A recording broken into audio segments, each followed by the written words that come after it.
Welcome back to Coffee and Conversation, except there is no coffee. There's soda. And that is because it was another wretchedly warm day here. And I'm just not in the mood for coffee. I do, however, have a cat running around my feet, so maybe we'll get a little Audie time. So I thought we would do something a little different this weekend. And here's why. Some of you might remember 3 years ago, almost 3 years to the date, because it was like September of 2020, lockdown. I shared the story of Mrs. Muta, my internet scammer.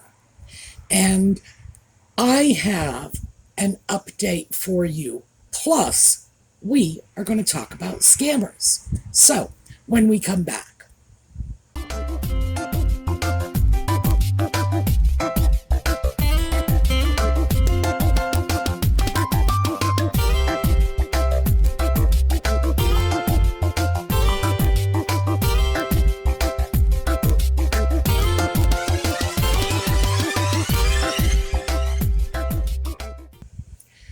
So this whole adventure got kicked off when I was going through the junk file in my email folder. And all kinds of stuff gets dropped in there. I get an awful lot of requests because of the YouTube channel, people who want to sponsor it. And sometimes I will usually negotiate with them. I don't want them to give me money. I just want them to give my viewers special discounts. And nobody's offered my viewers enough of a discount for it to be worth my while yet. So, no. When they're giving you a good discount, then I'll talk to them. Until then, they can take a hike and go right into my junk folder. So while I was cleaning out the junk folder, I came across a follow-up email referencing Mrs. Muta. Now, you may recall that Mrs. Muta was an older woman who was dying of something or other. I don't remember. But it was a scam. There is no Mrs. Muta. There is no old woman dying of anything. So please understand, when I make light of this, I am not making light of a legitimate elderly woman's medical problems. No.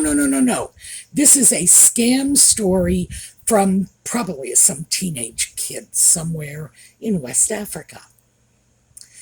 So, where I left it with Mrs. Muta was she wanted me to inherit her £500,000 or whatever, and then endow some women's centers with some sort of money. Well, what the scammer didn't know is I had been a social worker for years. This is right in my wheelhouse. So I wrote back and explained exactly who she needed to contact and how she needed to present this little proposal of hers. And it died on the vine. I did, however, say at the time, and I'm going to show that to you because I was right, and I love being right. I said at the time, they weren't through. They had my email address. They would come back. And sure enough, they did. So here you go. Here is Sue being psychic. However, this is someone who has my email. They will be back. But I thought I would share that one with you for now. And we'll see. We're going to see where this goes. But I absolutely assure you, there is no Mrs. Muta, and this is a scam. So the newest email is from the heir of Mrs. Muta, someone calling himself, well, it's probably himself, Joy Cromwell, and telling me that because I had attempted to assist Mrs. Muta, they are going to give me 100,000 British pounds. Now, I'm going to read all that to you tomorrow.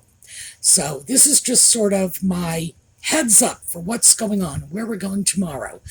But today, before we get into this, I thought we would talk about scammers.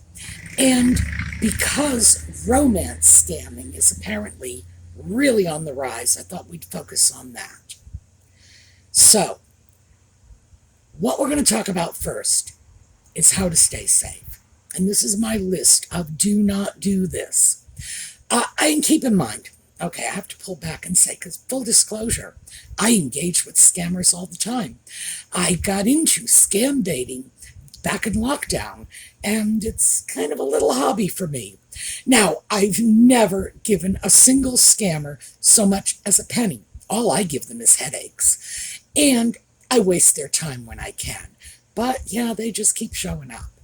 So please understand, do as I say, not as I do on this, because these people can really get to you. They're professionals. This is what they do for a living.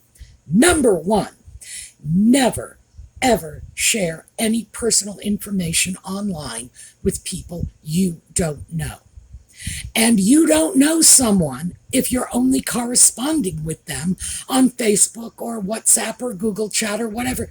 No, you don't know them. You've never seen them. And don't think because maybe you've had a video chat that you know what they look like, because these scammers have the ability to play videotapes they have stolen from the people they get their photos from, and they'll do a voiceover, and boy, you'll think you're talking to them, and no, you're talking to a scammer. So, no, we need the old-fashioned definition of I know you to put in place here. Have you met them in person? Do you know where they live because you've been to their house? Do you know where they work because you've met them after work or at lunchtime, whatever? Do you know their friends and their family? We're talking about people you know, not some stranger that just sent you a message on some social media platform. Never give out your personal information. These scammers, in particular the romance scammers, they're the ones who gather a lot of personal information and can use it against you. Oh, and by the way, if and when things go badly, they will use it against you. Within the first few conversational exchanges, either the first few questions, if they do a voice call, or the first few texts, they are going to ask you, one, where do you live? They'll usually ask you this before they tell you where they live, because they don't want that lightning strike of saying, I live in Philadelphia, and you saying, I live on 5th Street in Philadelphia. Where do you live? Let's hook up for coffee. So you say you live somewhere, they're going to say they live somewhere far, far, far away. That's number one, and that will happen within the first 2 or 3 engagements. Next, they want to know how old you are. They want to know if you're married, if you have children. They want to know if you live alone. Now, living alone is a big deal because, of course, if there are other people in your home with you, you're very likely to tell them you're talking to someone online, and they're very likely to tell you you're talking to a scammer. Invariably, they will ask you what you do for a living. If you say you're retired, what did you do? Many times they will go on from there to ask if you own your own home or if you rent it. Now, these questions, as I'm sure you know, because it's common sense, these questions tell the scammer how much money you have, how much they can hit you up for. So, yeah. And when you go back over your video chats or replay the phone conversation in your head, you will find out that they gathered a huge amount of information from you in the first, say, 5 or 10 minutes. Now, sometimes, to be fair, sometimes this 5 or 10 minutes of conversation may be scattered out over several days. They'll be online with you for a minute or two. They'll go off. They'll be online with you for a minute or two the next day. Makes it seem like you've known them for longer than you really have, but in fact, you've only known them for a few minutes. So they've gathered all this information about you. Then they start asking for pictures. And they want pictures. They want pictures for a number of reasons. First of all, they collect pictures.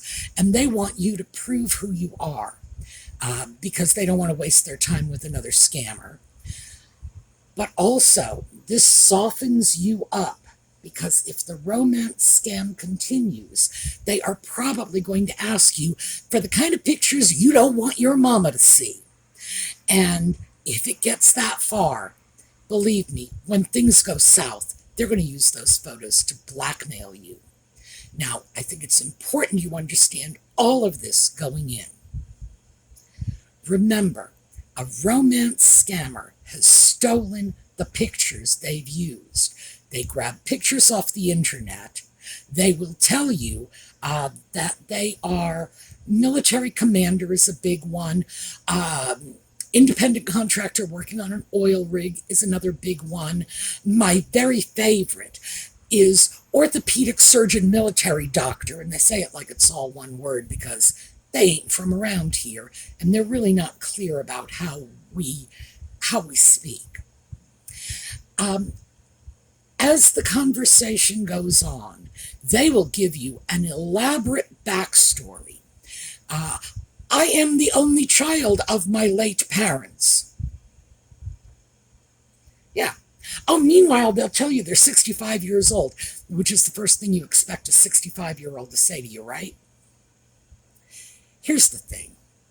If some stranger walked up to you in Walmart or CVS or, well, what is it? It's Woolworths in Australia. I know that's a grocery store because remember, it used to be a 5 and dime here in the US, and it's Tesco in the UK. So somebody corners you in the grocery store and says, where do you live? How old are you? Are you married? Do you have children? Do you live alone? What are you going to do? Now, you know as well as I do, you are either going to run for the hills or you are going to grab the nearest bottle of mayonnaise and crack them in the skull with it. This is creepy behavior. This is dangerous behavior.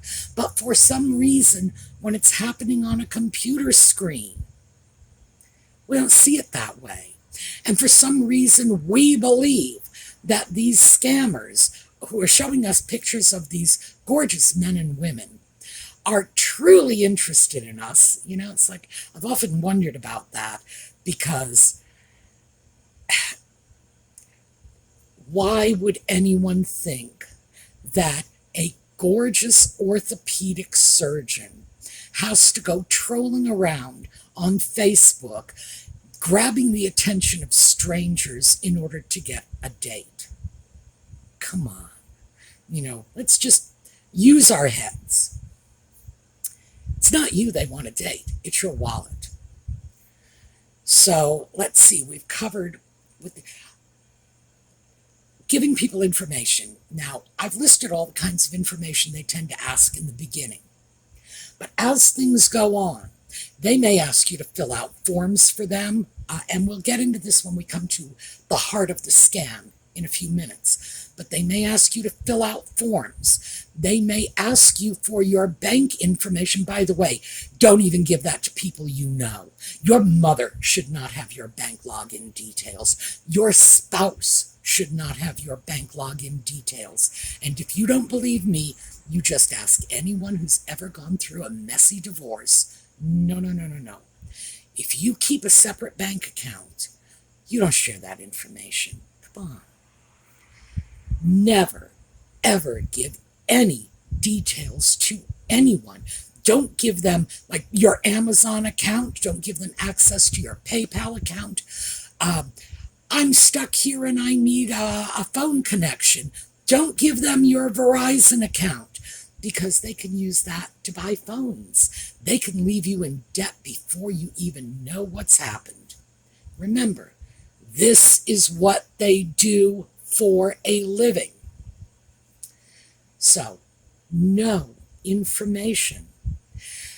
Keep in mind, if this guy or gal is truly the love of your life, when you do eventually get together, all you have to do is explain to them that you were not candid because you were concerned about the possibility of being targeted by an internet scammer. If they're the love of your life, they're going to forgive you for saying you work at Walmart when in fact you work at Target. So yes, lie through your teeth to them, but not like bad lies. Not if you're a cashier at Target, don't tell them, you're a supermodel for Victoria's Secret. Just keep it reasonable, but don't share information. Don't do it. Remember, if you do meet, it's easy enough to explain, yeah, I just didn't want to tell you what store I worked at till I met you. So this is the store I work at. You see, no one's going to say, oh, well, this one is a liar. No. The love of your life will get past it. But a scammer can use that information. By the way, don't even tell them that. You can tell them, I told you to lie. Just say, it's all Sue's fault. She swore to me, this is what I need to do. And I expect you all to promise me you'll do it. So, the love of your life, tell them I elicited this promise from you. I threatened you. I made you do it. Don't give people information. Don't. And don't give them money. So, when we start to look at the kinds of information, and again, we start moving into photographs. Photographs are informative too. We go into photographs. Scammers can and will use any compromising photographs to blackmail you if you don't give them the money they want. Scammers can and will use your photographs to scam someone else. Don't do it. Just don't. All right, so we've started talking about what their spiel is. Military commander is a big one. Orthopedic surgeon is a big one. Oil rig worker is a big one. Why? Because these are people who are overseas, and being overseas gives them the opportunity to manufacture a crisis. Your military boyfriend may tell you that he needs to leave because he wants to see you desperately, but the military is going to make him pay for this. No. The United States military does not make anybody pay for their leave. No. The United States military does not make the family or friends of service personnel fill out forms for their leave either. As for the oil rig, no one who works on a major oil rig has to pay for their tools. The oil company supplies them. We're talking Shell, Exxon, Mobil. You think they can't afford a new drill? You think they can't afford a few wrenches? Of course they can. No one has to do that. No one on an oil rig has to pay money to get transported off the rig over to dry land again. The company takes care of that. Anybody in the military is getting paid, as are your oil rig workers. They are getting their monthly paycheck. It's going into a bank account, probably wherever they used to live before they were deployed or before they took up with the oil rig, and they have full access to it. No one withholds money. The United Nations, just because this is a new one that's coming up lately, the United Nations does not employ anybody. Well, actually they do, but the United Nations employs staff at United Nations facilities, but they don't contract doctors. This just isn't how the UN works. And if they do hire somebody, they pay them. And they don't pay them when the contract is up. People working on contracts get paid as the contract is performed. It's not a question of you show up and then at the end of your 6 months, they give you a massive check for $4 million. Nobody's contract works that way. Just sorry, No. So all of these manufactured crises, and there will be plenty, are just bogus. The scammer will tell you that they need iTunes cards or Steam cards to buy time for their phone, more minutes, more data. You can't buy data with an iTunes card or a Steam card. You can't. You can't upgrade your phone. These cards are used for games, for music, for things you download to your device for entertainment. The fact is that too many people are routinely led to believe that iTunes cards, Steam cards, any kind of card like that is cash. It's not. It's not. It's like if you have an Amazon card, the only thing you can do with it, as we all know, is go to Amazon and buy stuff. So why do they ask for this? Because they will sell those codes. See, here's how it works. You go out, you buy the card, you bring it home, you scratch off the back, you read them the code, they write it down, they sell it to a broker. Now, given the fact that the scammer is a criminal, we get to the broker and we're bumping it up a notch. And this is why you must never get involved with anything like this. The brokers are involved in serious levels of crime. Not that scamming isn't serious, but, we're talking mayhem and murder at that level. They will buy these iTunes or Steam cards or whatever the card is. For all I know, they're buying Olive Garden gift cards. They will buy these codes for, I think the going rate is about 30 cents on the dollar, and that's how the scammer gets their money. They will hit you up for a $500 Steam card, and they'll probably get $100 of it. It's very unlikely they will get any more. So keep that in mind. Most of the money you have put on that gift card is going to serious criminals. Like I say, murder and mayhem, that level of criminal behavior. So never, ever give them money, period. If you've gotten hooked in by a romance scammer, you need to get out. You need to block them. And if you've shared information with them, you need to prepare for fallout. So that's why I want to give you all of this before we get into anything else. No information sharing, no picture sharing, none. Never, ever send money to anyone you do not know personally. And we're going to get into some other types of scams that may make you feel like you know somebody personally, but that's for tomorrow. Don't do it.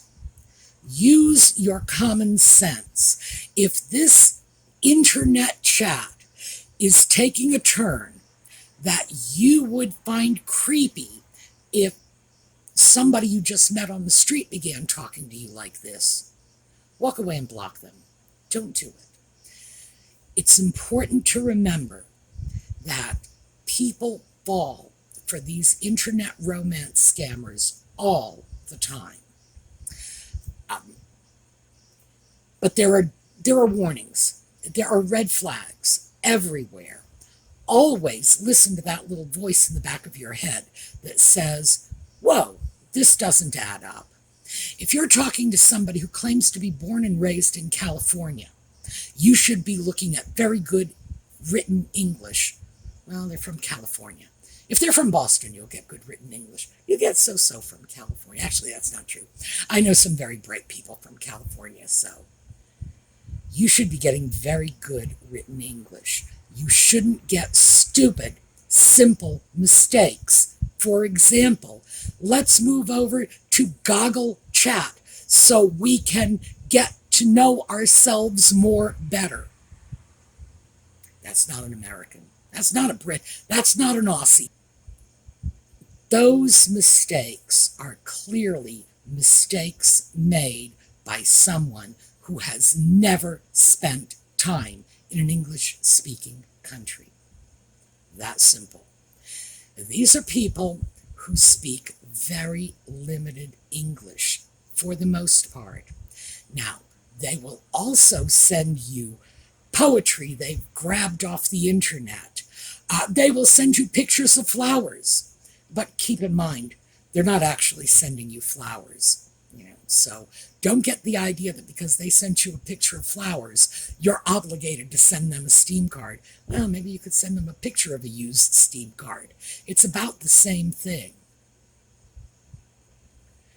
It's important to keep in mind, these people are criminals. They don't care about you.